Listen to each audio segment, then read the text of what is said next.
और भाई, क्या हाल चाल? चालू करें। नया चैप्टर लेंगे, मैट्राइसिस। क्वेश्चन तुम्हारी स्क्रीन पे आ रहा होगा, वीडियो पॉज करके क्वेश्चन ट्राई कर ले। कर लिया होगा क्वेश्चन ट्राई? चलो देखते हैं क्या बोला है। एक मैट्रिक्स दे रखी है P, फिर क्या बोला है? P symmetric as well as Q symmetric matrix, then P is, ठीक है। ऑप्शन दिए, ये कुछ है, ठीक है। क्या बोला है? P सिमेट्रिक भी है और Q सिमेट्रिक भी है। बेसिक डेफिनेशन आती है ना भाई। सिमेट्रिक मतलब पता है, बचपन में पढ़ते थे हम, A equals to A transpose. देखो इस चैप्टर में आसान क्वेश्चन आते हैं बिटसेट में, बस तुम फॉर्मूला सारे याद कर लेना, सारी डेफिनेशन देख के रखना, ठीक है। अगर तुम्हें सब आता है ना फॉर्मूला, वो सब क्वेश्चन आराम से हो जाएगा, आसान क्वेश्चन आते हैं। फिर दूसरी चीज इसमें हमें बोली है कि P सिमेट्रिक है, तो उससे हमें याद आता है कि A equals to A transpose, और साथ में as well as P Q symmetric भी है, उससे हमें क्या याद आती है चीज? A equals to minus A transpose. ये नहीं समझ आता तो ऐसे देख लो, A transpose equals to A, और Q सिमेट्रिक के लिए क्या होता है? A transpose equals to minus A। बात तो एक ही है, ठीक है। अब ये दोनों साथ में होना चाहिए, ठीक है, साइमल्टेनियसली। मतलब ये कंडीशन भी होनी चाहिए, इसको 1 बोल दो, इसको 2 बोल दो। यहां से 1 और 2 को ऐड कर लेते हैं, 1 + 2, तो क्या हो जाएगा? यहाँ पे LHS में हो जाएगा 2A ट्रांसपोज, RHS में क्या हो जाएगा? A minus A, null matrix बचेगा, A ट्रांसपोज नल मैट्रिक्स आ जाएगा, और इसको 1 या 2 में डाल दो तो A क्या आ जाएगा? A भी नल मैट्रिक्स आ जाएगा।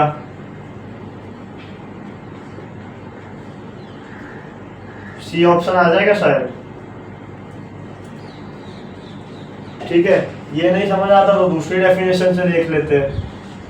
दूसरी डेफिनेशन याद है, हम ऐसे एलिमेंट लिखते थे, AI, A11, A12, A13, A21, ऐसे लिखते थे। और जनरल टर्म क्या होता था? AIJ होता था शायद।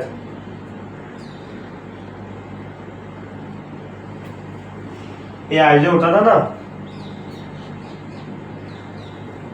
तो एक कंडीशन क्या होती थी अपनी सिमेट्रिक मैट्रिक्स में? सिमेट्रिक मैट्रिक्स का मतलब पता है तुम्हें? सिमेट्रिक मैट्रिक्स का मतलब ये होता था, थोड़ी जगह नहीं है तो ये पहली वाली डेफिनेशन मिटा रहा हूं।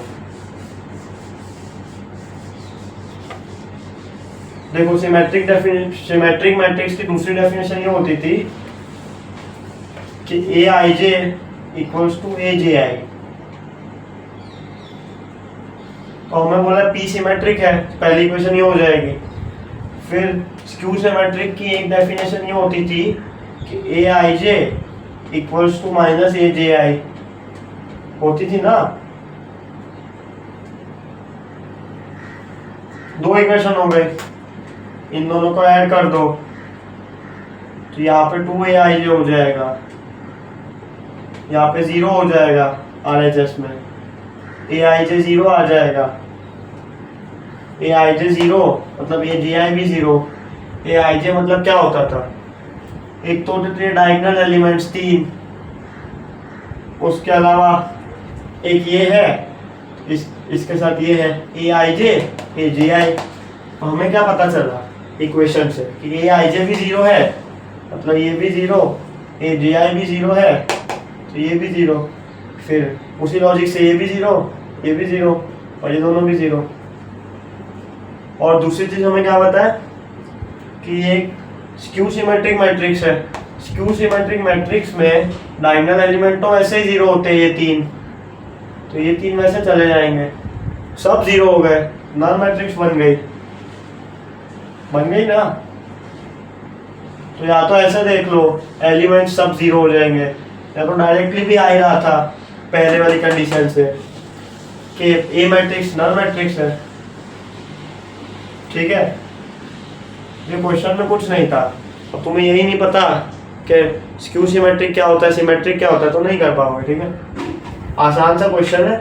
मैट्रिक्स चैप्टर के मैं तुम्हें यही बोलूँगा, सारे फॉर्मूला एक बार याद कर लो, डेफिनेशन बढ़िया से देख लो। ठीक है, सारे क्वेश्चन हो जाएंगे तुमसे। फिर आज के लिए इतना ही है, मिलते हैं फिर। ठीक है।